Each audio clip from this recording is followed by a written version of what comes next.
ใหญ่อยู่หกดิกนี่เนาะหกแดงอ้าวสบายดีเด้อทุกคน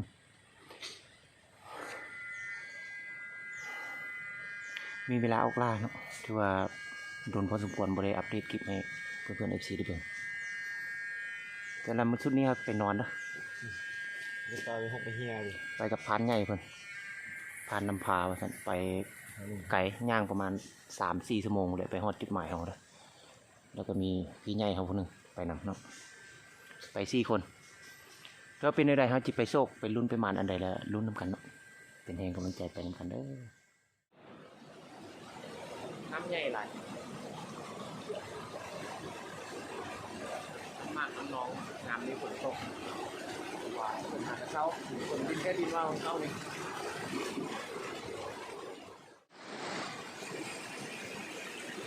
ต้นนี้อย่างพี่น้องเลยนั่นก็จะเอิ้นปกเก็ดดินบัวน้ำใช้งามมากเนาะ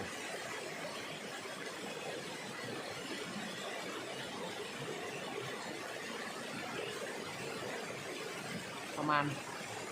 30 เมตรเนาะความสูงในประมาณ2 รุ่มนี่แหละผู้ใดรู้ซื้อคอมเมนต์บอกเลยเด้อแมนบอกปกเก็ดดินหน่อยลายมันจะเป็นที่มันงามดูว่ากูเนี่ยคอมเมนต์บอกไงโอ้เก็บเต่าด้วยสิ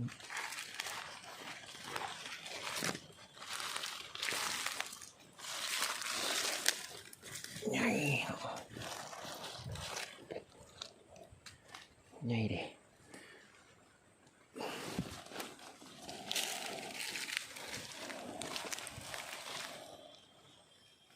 เรามาเจอกุ้งปังวงมาใส่เดี๋ยวนี้ หอยหอกกินเนี่ยพอจะได้ยิงอยู่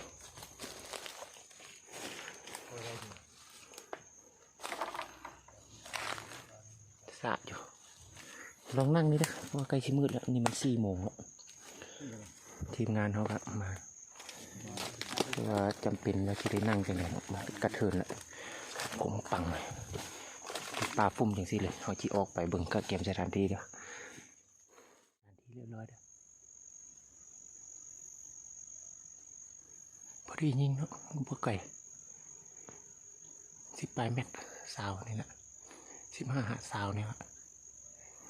มีแต่ลุ้นน้ำกันว่ามันจะมาจากตัวด้วยโอ้ยทางสุ่มเฮียลง2 สุ่มพี่น้องเลยมีสุ่มนึงอยู่นี่แล้วก็สุ่มนี่ลุ้นน้ำกันมาจากตัวคันมันมาแต่เว้นกับสิได้ติดสกปแกมอย่างเงี้ยเพื่อนๆ FC เบิ่งเนาะ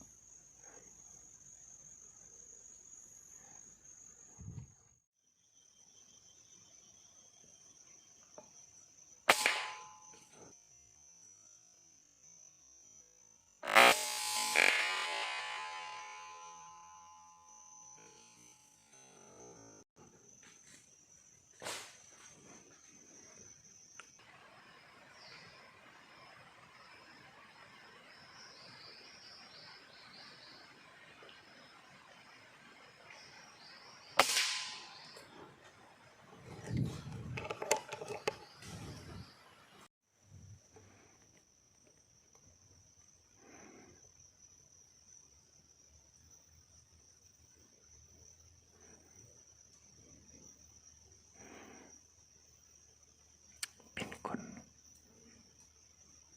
ตกเลย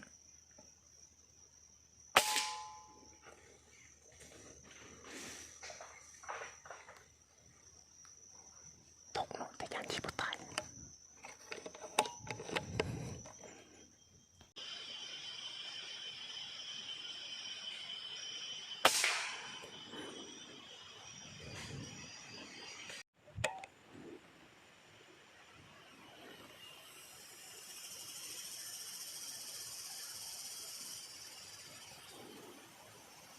ตึกโพด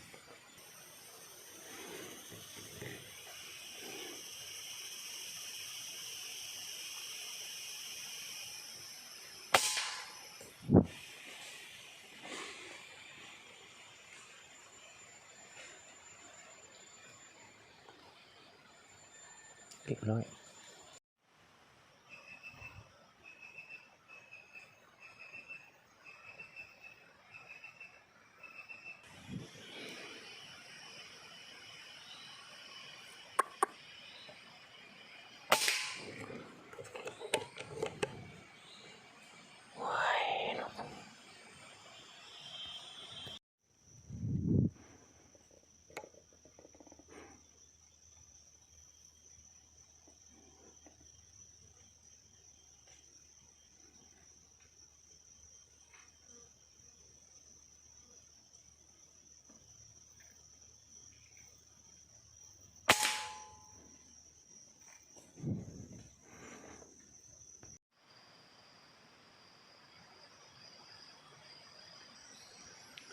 โอ้มืดแล้วเด้อพี่น้องเอ้ยส่องใส่สโคปแคมนี่บ่เห็นหยังละมีแต่ว่าเขาสิได้ปลดสโคปแคมออกเด้อเขากำลังมาเนาะเบิ่งว่าเขาสิยิงได้จักแต้มสิเก็บแต้มก่อนเนาะมืดแล้วแล้วสิได้เนาะเดี๋ยวก็ได้ยิงให้เบิ่งแต่บัดเดียว2 บาทเป็นยังไงพี่ยาถ้าสรุปแต้มลงก่อนเด้อเพราะว่ามันมืดแล้วออกมามืดยามนี้นะมืดแล้วพี่น้องออกยังเข้าอยู่แต่ก็ยิงบ่ได้แล้วยอมเลยไม่แต่สิไปเก็บเบิ่งดอกว่าเขายิง5-6 บาทเนาะแล้วจะได้จักโตมันมามืดเด้อบ่ได้ถ่ายใส่สกอปแคปให้เบิ่งสั่นแล้วไม่ได้ไปเก็บน้ำกันเบิ่ง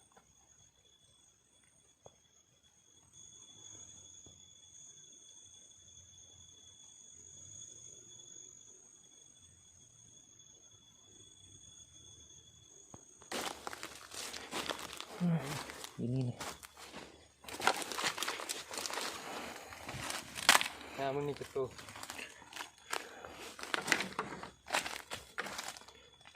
2 ตัวเฟสสด3 ตัวเห็นปะตัวอยู่บนโต๊ะพุ่นบ่ ต้องคือว่าตัวหนึ่งขาวมัน ค้างอยู่นี่น้องซ้ำแบบนึงเลยถึกบ่บ่ถึกนะ ยังเน้งอยู่นะ ยังหนึ่งอยู่ ไอ้นางอยู่คุณ มันตกบุจำนะตัวนึงเลยตัวนึงหันยิงหัวหันหัวาตกแต่ว่าจักจำจะบ่หาก็เห็นหอก3 ตัวแล้วเป็นยังไงซอกอัปเดตเบิ่งนี่ตัวนี้ตกจะเป็นตัวยิงตัวนี้เนาะยิงถึกท้องแม่นแหละดังบุ๊บนะ ยังตัวนั้นนะ ซอกหอก4 ตัวยังเด้อยังประมาณ2-3 ตัวนี่โอ้หอกมามืดโพดพี่น้องอ๋อนี่มันตื้อเป็นสิเนี่ยนะมันค้างเป็นสุ่มไม่ซอดนี่เนาะต้นมือค้างแค่ค้างมาแล้วนี่นะชอบเบิ้งเป็นยังไงจังสรุปให้เบิ้งอีกบัดหนึงนะเพราะว่าผ่านเขากันจะยิงตัวหนึ่งตัวเดียวตัวเพิ่นว่ายิงก่อนนี่เนาะตัวมันฟุบอยู่นี่เพิ่นซ้ำเด้อตัวที่ว่าเขายิงแล้วมันเจ็บมันท้องเนาะปินหลังมาเพิ่นซ้ำให้เขาเนาะก็เลยตกนี่ชอบเบิ้งตื้มนะเป็นยังไงสรุปอีกเท่านึงเดี๋ยวหอกที่5 ตัวเด้อหอกแดงตัวเดียวไงอยู่หอกดิกนี่เนาะหอกแดง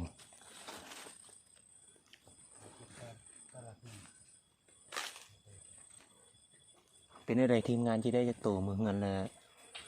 ยาแล้วเนาะมีแต่ว่าสรุปตัวนี้เลยซะถือว่าได้ปิดท้ายคลิปตัวนี้เลยเด้อเป็นยังไงกะโดนบริลงคลิปกะอย่าลืมกันเด้อเพื่อนๆอีกสิเด้อโดนกะเป็นจังซี่แหละเนาะมันมีปัญหาบางเรื่องบางราวกะอาจจะบุทวงบุทันเนาะแต่ละทันมายิงจังซี่กะขอคนละไลค์เบาๆซะ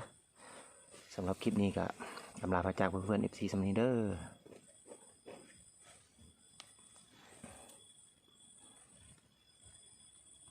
เด้อของทีมงานพานป่วงเขาได้6ตัวอีกใส่ปดเบิดเนาะ2 4 6ถือว่าหมานกว่าเขา2 คนอีกอันนี้เด้อของเขา แต่เลาะลุ่มๆตกหมาก ได้แต่5 ตัวเนาะข้าง2 ตัวซอกบ่เห็นตัดไม่เฮียไม่อันนั้นลงจนว่า ชอบมันเนี่ย เบิดสุ่มหนึ่งก็ยังบดตกเนาะบ่เห็นอันนี้ของพานป่วงเพิ่นถือว่าหมานเด้อสรุปก็6 ใส่ 5 เป็น11 ตัวเนาะมื้อนี้